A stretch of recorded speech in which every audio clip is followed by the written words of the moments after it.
Hello, सभी को नमस्कार। आप सभी का हमारे इस चैनल पर स्वागत है। हमारी जो पीछे की क्लास थी उसके अंदर हम पढ़ रहे थे नदियों के बारे में। और नदियों के बारे में हमने क्या क्या पढ़ लिया था। एक तो हमारी जो चंबल नदी थी, एक तो हमने चंबल नदी के बारे में पढ़ा। फिर हमारी दूसरी नदी थी बनास नदी। कौन सी थी? बनास नदी। इन दो नदियों के बारे में हमने चर्चा कर ली है। चंबल नदी और बनास नदी के बारे में हमने चर्चा कर ली है। और आज की क्लास के अंदर हम करेंगे, हमारी जो तीसरी नदी रहेगी वो रहेगी बेड़च नदी। कौन सी रहेगी? बेड़च नदी। तो इसके बारे में हम अब चर्चा करेंगे इस क्लास के अंदर।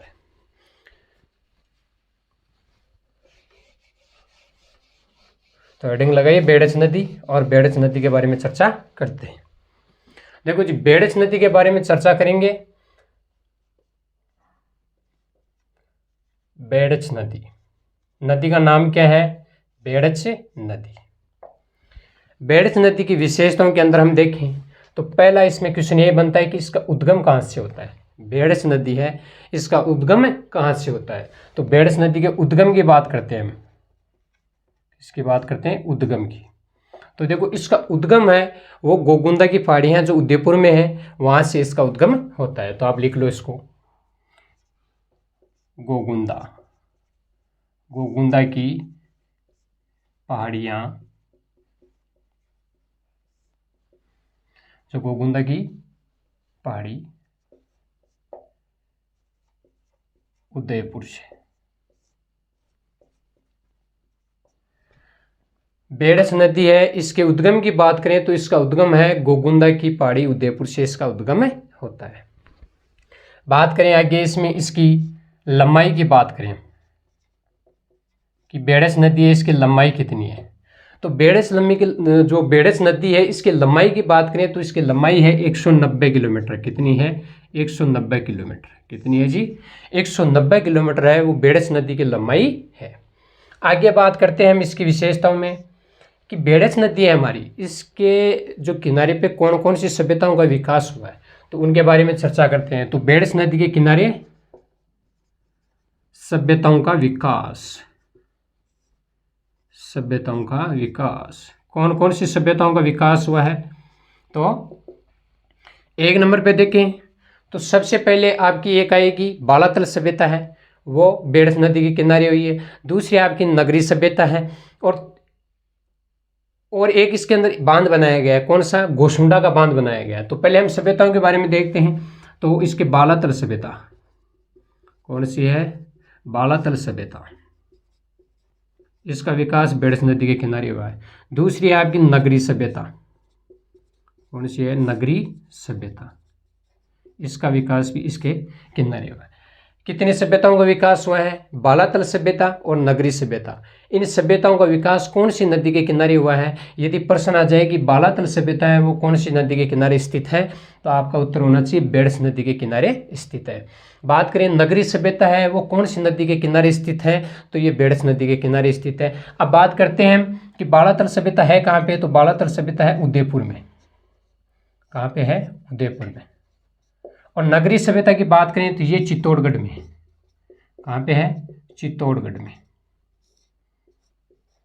ये भी ध्यान में रखना है। प्रश्न आ जाए कि बालातल सभ्यता कौन से जिले में स्थित है, तो उत्तर क्या होगा आपका? उदयपुर में स्थित है। नगरी सभ्यता कहाँ पे स्थित है, तो चित्तौड़गढ़ के अंदर स्थित है। बात करते हैं आगे हम इसमें बांधों की, कि बेड़च नदी पर कौन सा बांध बनाया गया है। तो बेड़च नदी के ऊपर जो बांध बनाया गया है उसके बारे में बात करते हैं। तो बांध, किसकी चर्चा करते हैं? बांध की। बांध कौन सा है? इसमें एक बांध है इसका, आप बोलते हो उसको गोसुंडा का बांध है। गोसुंडा का बांध, ये गोसुंडा का बांध है। ये है कहाँ पे? तो ये आपका है अपावास चित्तौड़गढ़ के अंदर। कहाँ पे है? अपावास चित्तौड़गढ़ के अंदर। अपावास चित्तौड़गढ़।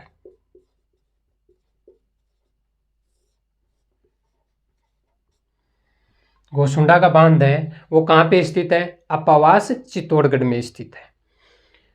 सभ्यताओं के विकास की चर्चा कर ली हमने। लंबाई की बात की तो 190 किलोमीटर इसकी लंबाई है। उद्गम की बात की तो गोगुंदा की पहाड़ी आपका उदयपुर में यहाँ पे इसका क्या होता है, बेडस नदी का उद्गम होता है। अब बात करते हैं हम आगे इसकी जो सहायक नदियाँ हैं, बेडस नदी की जो आपकी सहायक नदियाँ, तो देखो हर नदी की सहायक नदियाँ होती है, तो बेडस नदी की भी उसी तरह क्या है, सहायक नदियाँ हैं। तो सहायक नदियों में हम चर्चा करें तो कौन कौन सी आ जाएगी, एक तो आपकी गंभीरी हो जाएगी, एक आपकी हो जाएगी गुजरी, क्या हो जाएगी, गुजरी। तीसरी की बात करें तो आपकी बागन, एक हो जाएगी ओराई। बेडस नदी की सहायक नदियों की बात की तो सहायक नदियों में कौन कौन सी, एक तो गंभीरी है, दूसरी गुजरी है, तीसरी बागन नदी है और चौथी आपकी ओराई नदी है। ये बेडस नदी की क्या है, सहायक नदियाँ मानी जाती हैं। तो एक बार दोबारा देखो इसका उद्गम कहाँ से होता है, आपको याद क्या क्या करना है, ये चीज़ें इसमें मैंने ऐसे लिख दिया। आप इसमें नोट्स बनाने आप ऐसे बनाना, जैसे बेडस नदी लिखो, फिर यहाँ से आप ऐसे करो कि इसका उद्गम कहाँ से होता है, फिर इसकी लंबाई कितनी है, फिर इसकी सहायक नदियाँ कौन सी हैं, इसके किनारे सभ्यता कौन कौन सी हैं, इस पे जो बांध बनाए गए हैं वो कौन कौन से हैं। इस तरह से आप क्या करो, इनको याद करो, तब आपको यह जल्दी याद होंगे। तो उद्गम गोकुंदा की पहाड़ी उदयपुर से होता है, लंबाई की बात की 190 किलोमीटर है। सभ्यताओं के विकास की बात करें तो बालातल सभ्यता है वो उदयपुर में है और बेडस नदी के किनारे है। नगरी सभ्यता है आपकी जो चित्तौड़गढ़ के अंदर है, बेडस नदी के किनारे स्थित है। बांध की बात करें बेडस नदी पर तो एक वसुंडा का बांध बना हुआ है, वो कहाँ पे है, अपावास चित्तौड़गढ़ के अंदर है। सहायक नदियों की बात करें तो इसकी गंभीरी, गुजरी, बागन और ओराई इसकी क्या है, सहायक नदियाँ। एक बार आप इसका स्क्रीनशॉट ले लो, आगे बढ़ते हैं। अब हम आगे दूसरी नदी की बात करते हैं, ये हमारी बेडस नदी हो गई कंप्लीट। अब इसके बाद हम चर्चा करते हैं हमारी एक है कोठरी नदी। कौन सी नदी है, कोठरी नदी के बारे में चर्चा करते हैं। तो देखते हैं कोठरी नदी के बारे में, उसकी भी डिटेल पूरी देखते हैं। यदि क्लास आपको पसंद आए तो कमेंट में ज़रूर बताना, यदि क्लास आपको कैसी लग रही है, यदि अच्छी लग रही है तो कमेंट करना, और यदि कुछ कमी है तो वो भी बताना, क्योंकि यदि कोई कमी आप बताओगे तभी वो हम उसको ठीक करेंगे। अब बात करेंगे हम हमारी कोठरी नदी की। कौन सी नदी, कोठरी नदी। नदी का नाम क्या है, कोठरी नदी। कोठरी नदी के बारे में बात करते हैं हम, तो पहले इसके उद्गम की बात करते हैं, फिर हम इसकी लंबाई की बात करेंगे, फिर इसका जो प्रवाह है वो कौन कौन से जिलों में प्रवाह है, जिले, इनकी बात करेंगे। तो देखो उद्गम है, कोठरी नदी का उद्गम है वो कहाँ से होता है, तो वो होता है दिवेर की पहाड़ियाँ। कहाँ से होता है, दिवेर की पहाड़ियाँ, दिवेर की पहाड़ियों। ये है कहाँ पे है, तो ये राजसमंद में है, राजसमंद में। कोठरी नदी का उद्गम है वो दिवेर की पहाड़ियों राजसमंद से होता है। कहाँ से होता है, दिवेर की पहाड़ियाँ राजसमंद से होता है। बात करते हैं आगे इसकी लंबाई की, कि कोठरी नदी है इसकी लंबाई कितनी है, तो इसकी लंबाई है आपकी 145 किलोमीटर। कितनी है इसकी लंबाई, कोठरी नदी की लंबाई की बात करें तो कितनी है, 145 किलोमीटर इसकी लंबाई है। प्रवाह जिले कि ये नदी कौन कौन से जिलों में बहती है, तो इसकी बात करें तो एक तो आपका हो जाएगा राजसमंद, क्योंकि राजसमंद में यहाँ पे क्या होता है, उद्गम होता है। दूसरा है इसमें भीलवाड़ा। कौन सा है, भीलवाड़ा। इन दो जिलों में क्या होता है, जो हमारी कोठरी नदी है इसका प्रवाह के जिले हैं राजसमंद और भीलवाड़ा। लंबाई की बात की 145 किलोमीटर है। उद्गम की बात की दिवेर की पहाड़ियाँ जो राजसमंद में, वहाँ से इसका उद्गम हो जाता है। अब बात करते हैं इसके ऊपर कौन कौन सा बांध बनाए गए हैं। तो बांध की बात करते हैं तो इसमें बांध आता है, एक आपका नाम सुना होगा उसका, मेजा बांध। मेजा बांध ये कौन सी नदी पे है, कोठरी नदी पे। कहाँ पे है मेजा बांध, तो ये आपका हो जाएगा भीलवाड़ा में। मेजा बांध है वो भीलवाड़ा में है, ठीक है जी। कोठरी नदी के ऊपर मेजा बांध बनाया गया है, कहाँ पे बनाया गया है, भीलवाड़ा के अंदर बनाया गया है। आगे बात करते हैं हम सभ्यताओं की, कि जो कोठरी नदी है इसके किनारे कौन सी सभ्यता का विकास हुआ है। तो कोठरी नदी के किनारे है वो कौन सी सभ्यता का विकास हुआ है, तो आपको नाम सुना होगा एक बागोर सभ्यता। कौन सी है? बागोर सभ्यता। इसका विकास है वो कहाँ, कौन सी नदी के किनारे हुआ है, तो वो आपकी कोठरी नदी के किनारे हुआ है। जो बागोर सभ्यता है कहाँ पे, तो ये आपकी भीलवाड़ा में है। कहाँ पे है? भीलवाड़ा में। बागोर सभ्यता है ये भीलवाड़ा में है। कहाँ पे है? भीलवाड़ा में है। अब बात करते हैं आगे कि जो कोठरी नदी है ये कौन सी नदी में इसका समापन होता है। तो इसके समापन की बात करें तो यहाँ पे देख लो, इसका समापन की बात करें तो इसके समापन है वो आपका बनास नदी में। कहाँ पे होता है? बनास नदी में। बनास नदी में कहाँ पे है? तो मांडलगढ़, मांडलगढ़ भीलवाड़ा में, भीलवाड़ा में इसका क्या हो जाता है? समापन हो जाता है। क्या क्या चर्चा की हमने कोठरी नदी के बारे में। तो कोठरी नदी का उद्गम कहाँ से होता है? दिवेर की पहाड़ियाँ राजसमंद से होता है। इसकी कुल लंबाई कितनी है? 145 किलोमीटर इसकी कुल लंबाई है। प्रवाह के जिले कौन से है कि कोठरी नदी है कौन कौन से जिलों में बहती है? तो भीलवाड़ा और जो आपका राजसमंद है इन जिलों में ये बहती है। कोठरी नदी पर बांध की बात करें तो मेजा बांध है जो भीलवाड़ा में बनाया गया है। कहाँ पे बनाया गया है? भीलवाड़ा के अंदर बनाया गया है। कोठरी नदी के किनारे कौन सी सभ्यता का विकास हुआ है? तो बागोर सभ्यता का विकास हुआ है। कहाँ पे है बागोर सभ्यता? बागोर सभ्यता आपकी भीलवाड़ा में है। बात करें कोठरी नदी का समापन की, तो समापन है ये बनास नदी में होता है। कौन सी जगह होता है? मांडलगढ़ भीलवाड़ा में होता है। इसका आप स्क्रीनशॉट ले लो। अब हम आगे पढ़ते हैं हमारी जो तीसरी नदी है उसके बारे में। तो हमारी कोठरी नदी है वो कंप्लीट हो गई। अब हम पढ़ेंगे हमारी जो नदी का नाम रहेगा बाणगंगा नदी। कौन सी है? बाणगंगा नदी।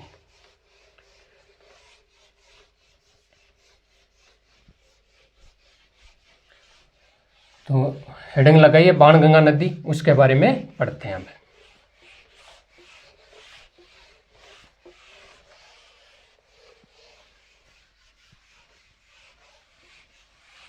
चलो जी, नदी का नाम क्या है? बाणगंगा नदी।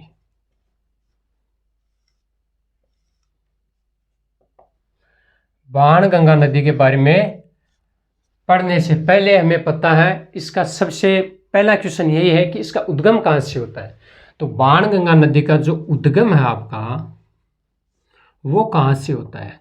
फिर बात करेंगे इसकी लंबाई की कि इसकी लंबाई कितनी है, और फिर इससे आगे और चर्चा करेंगे। तो बाणगंगा नदी का उद्गम है वो कहाँ से होता है जी? तो वो है आपकी बेराट की पहाड़ियाँ। कहाँ पे है बेराट की पहाड़ियाँ? जयपुर। बेराट की पहाड़ियाँ जयपुर से। बाणगंगा नदी का उद्गम है वो बेराट की पहाड़ियाँ जयपुर से इसका उद्गम होता है। बात करते हैं आगे बाणगंगा नदी की जो लंबाई है कुल वो कितनी है? तो यो इसकी है 380 किलोमीटर। कितनी है? 380 किलोमीटर। बाणगंगा नदी की लंबाई की बात करें तो 380 किलोमीटर इसकी लंबाई है। इसका उद्गम है वो बेराट की पहाड़ियाँ जयपुर से होता है। आगे बात करते हैं हम इसके उपनामों की। उपनामों की तो बाणगंगा नदी के जो उपनाम है उनके बारे में चर्चा करते हैं। तो बाणगंगा नदी को क्या कहते हैं? एक तो अर्जुन की गंगा कहते हैं, एक रुंडित नदी और एक ताला नदी। तो अर्जुन की गंगा, अर्जुन की गंगा। दूसरा इसका उपनाम है ताला नदी, और तीसरा इसका नाम है वो है रुंडित नदी। रुंडित नदी कौन कौन सी है? उपनाम कौन कौन से हैं इसके बाणगंगा नदी के? तो अर्जुन की गंगा, ताला नदी, रुंडित नदी। उपनामों को ध्यान में रखना। बाणगंगा नदी को अर्जुन की गंगा भी कहा जाता है, ताला नदी भी कहा जाता है और रुंडित नदी भी कहा जाता है। अब बात करते हैं आगे हम इसमें बाणगंगा नदी के किनारे सभ्यता का विकास। कौन सी सभ्यता का विकास हुआ है? बाणगंगा नदी के किनारे कौन सी सभ्यता का विकास हुआ है? तो हो गया आपका बेराट सभ्यता। कौन सा है? बेराट सभ्यता।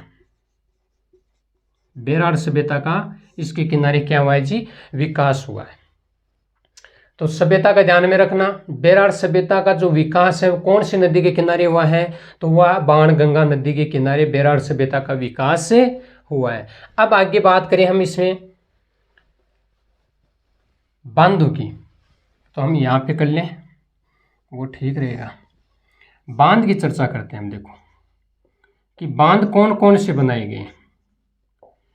तो बाणगंगा नदी है, इस पे कौन कौन से बांध बनाए गए हैं? तो पहले लिखो आप जमुआ रामगढ़। कौन सा? जमुआ रामगढ़। जमुआ रामगढ़ बांध कहाँ पे है ये? तो ये हो जाएगा आपका जयपुर में। जयपुर में जमुआ रामगढ़ की विशेषता क्या है? तो इसकी विशेषता ये है कि ये जयपुर में क्या करता है? जयपुर में पेयजल की आपूर्ति करता है। जमुआ रामगढ़ बांध है, कौन सी नदी पे है? बाणगंगा नदी पे। कहाँ पे है? जयपुर के अंदर है। जमुआ रामगढ़ है, ये जयपुर में पेयजल की जो आपूर्ति है वो जमुआ रामगढ़ बांध से होती है। बात करें हम आगे दूसरे बांध की, तो एक हो जाएगा हमारा अजान बांध। इस नदी पे जो बांध बनाया गया है वो दूसरा बांध है अजान बांध। अजान बांध, ये बांध है कहाँ पे? तो ये हो जाएगा आपका भरतपुर में। कहाँ पे है? भरतपुर में। तीसरे बांध की चर्चा करें तो तीसरा बांध है आपका लालपुर बांध। कौन सा है? लालपुर बांध। लालपुर बांध कहाँ पे है? तो लालपुर बांध की बात करें तो ये भी आपका भरतपुर में हो जाएगा। कहाँ पे हो जाएगा? भरतपुर में हो जाएगा।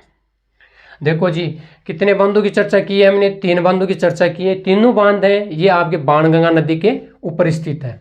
तो पहला बांध है जमुआ रामगढ़ बांध। कहाँ पे है? जयपुर के अंदर है। जयपुर में पेयजल की आपूर्ति करता है। प्रश्न आ जाए कि जयपुर में पेयजल की आपूर्ति करने वाला बांध कौन सा है?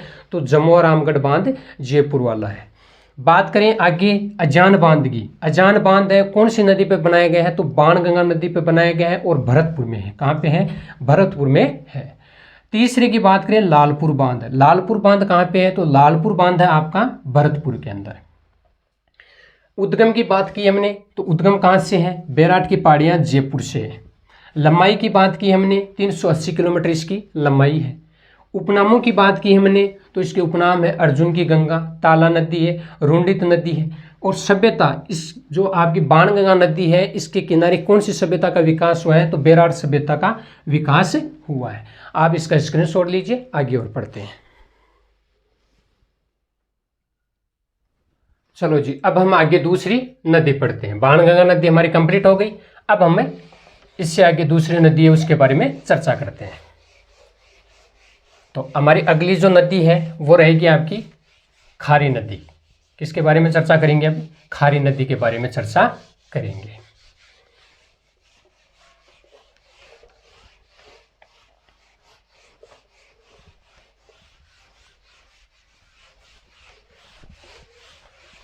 चलो जी, हेडिंग लगाओ आप। खारी नदी, कौन सी नदी? आपकी खारी नदी। अब खारी नदी के बारे में हमें पढ़ते हैं। देखो, खारी नदी है, इसका उद्गम की बात करें तो बिजराल गांव की पहाड़ियाँ हैं। ये कहाँ पे है? तो ये राजसमंद में, यहाँ से इसका उद्गम होता है। इसकी लंबाई की बात करें तो इसकी लंबाई बहुत ज़्यादा नहीं है, इसकी लंबाई 80 किलोमीटर है। कितनी है? 80 किलोमीटर है। तो चलो इसकी विशेषता पूरी देखते हैं। खारी नदी के उद्गम की बात करते हैं। कहाँ से होता है? बिजराल गांव की पहाड़ी, राजसमंद से।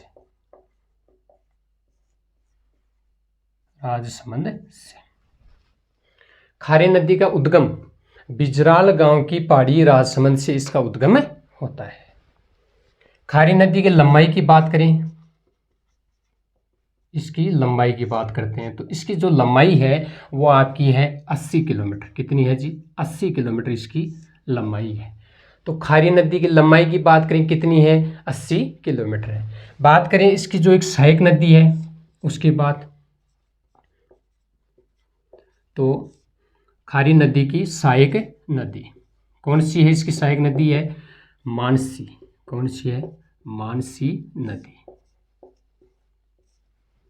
ठीक है जी, सहायक नदी की बात हो गई। कौन सी नदी है? आपकी मानसी नदी इसकी सहायक नदी है। लंबाई 80 किलोमीटर हो गई। उद्गम है बिजराल गांव की पहाड़ी राजसमंद से होता है। अब बात करते हैं हम इसमें जो आपका बांध बनाए गए हैं कि खारी नदी पर कौन कौन से बांध बनाए गए, तो बांधों के बारे में चर्चा करते हैं। बांध निर्मित, तो देखो कौन कौन से बांध निर्मित है वो चर्चा करते हैं। तो बांधों में पहला आ जाएगा आपका नारायण सागर। नारायण सागर, नारायण सागर बांध कहाँ पे है? ये अजमेर में है। कहाँ पे है? अजमेर के अंदर है। दूसरे बांध की बात करते हैं तो आपका आ जाता है खारी बांध। कौन सा आ जाता है? खारी बांध। खारी बांध कहाँ पे है? तो खारी बांध है आपका आसिंद भीलवाड़ा में। कहाँ पे है? आसिंद भीलवाड़ा में खारी बांध है। खारी नदी पर कौन कौन से बांध निर्मित हैं? पहला है आपका नारायण सागर बांध। कहाँ पे है? अजमेर के अंदर है। नारायण सागर बांध है ये खारी नदी पे निर्मित है और अजमेर के अंदर स्थित है। दूसरे बांध की बात करें तो खारी नदी पर, खारी नाम से ध्यान में रख लेना, जो खारी नाम है तो खारी नदी पर ही खारी बांध बना हुआ है, जो कहाँ पे? आसिंद भीलवाड़ा के अंदर ये बांध बना हुआ है। क्या क्या चर्चा की इसमें? खारी नदी का उद्गम बिजराल गांव की पहाड़ी राजसमंद से होता है। इसकी लंबाई की बात की 80 किलोमीटर इसकी लंबाई है। इसकी सहायक नदी की बात की, मानसी नदी इसकी सहायक नदी है। और जो खारी नदी है इस पर जो बांध निर्मित है वो है नारायण सागर बांध है जो अजमेर में है, और खारी बांध है वो आसिंद भीलवाड़ा के अंदर है। आप एक बार इसका स्क्रीनशॉट लीजिए और हम आगे दूसरी नदी पढ़ते हैं। अब हम आगे देखते हैं, हमारी जो दूसरी नदी है उसके बारे में चर्चा करते हैं। खारी नदी हमारी कंप्लीट हो गई। अब हम पढ़ेंगे आपकी पार्वती नदी। कौन सी है? पार्वती नदी, उसके बारे में अब पढ़ते हैं। यदि वीडियो आपको पसंद आ रहा है तो चैनल को सब्सक्राइब करना और शेयर जरूर करना इसको।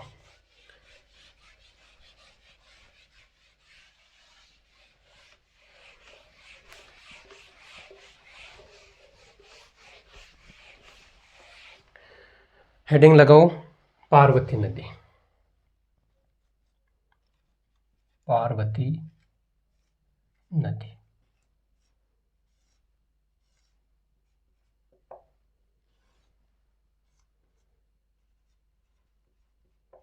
पार्वती नदी हेडिंग लगाओ और इसके उद्गम की बात करते हैं। पार्वती नदी है, इसके उद्गम की बात करते हैं तो जो छावर की पहाड़ियाँ हैं आपकी, वहाँ से इसका उद्गम होता है। अब वो छावर की पहाड़ियाँ है कहाँ पे? तो वो धौलपुर और करौली की सीमा पर है। तो उद्गम की बात करें तो देखो छावर की पहाड़ी जो कहाँ पे है? धौलपुर और वह करौली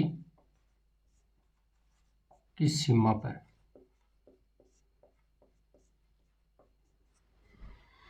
पार्वती नदी है, इसके उद्गम कहाँ से होता है? छावर की पहाड़ियाँ हैं जो धौलपुर और करौली सीमा पर स्थित है, यहाँ से इसका क्या होता है? उद्गम होता है। बात करते हैं कि पार्वती नदी की लंबाई की बात करते हैं। तो पार्वती नदी है, इसकी लंबाई की बात करें तो आपकी हो जाएगी 123 किलोमीटर।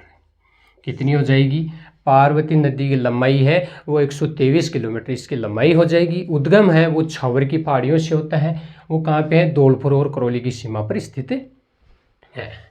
बात करते हैं पार्वती नदी के जो प्रवाह जिले, प्रवाहित जिले कि पार्वती नदी कौन कौन से जिलों में बहती है। तो आप इसमें लिख लेना, पहला है करौली में और दूसरा आपका हो जाएगा जी धौलपुर में। पार्वती नदी का जो प्रवाहित जिले हैं वो एक तो करौली और दूसरा आपका धौलपुर हो जाएगा। करौली और धौलपुर जिले के अंदर पार्वती नदी बहती है। लंबाई है 123 किलोमीटर है। अब बात करते हैं इस पे हमें बांध की। पार्वती नदी पे बांध निर्मित, तो देखो कौन कौन से बांध निर्मित है इनके बारे में चर्चा करते हैं। तो इसमें आपका बांध एक निर्मित है, उसका नाम है आपका पार्वती बांध। क्या नाम है? पार्वती बांध। ये बांध है कहाँ पे? तो ये बांध है आपका अंगाई गांव। कौन सा गांव है? अंगाई गांव। अंगाई गांव जो कहाँ पे है जी? धौलपुर में है। धौलपुर में। तो ये विशेषता पार्वती नदी की थी। क्या क्या विशेषता थी? उद्गम। पहला काम हमारा क्या है? उद्गम का है इसका।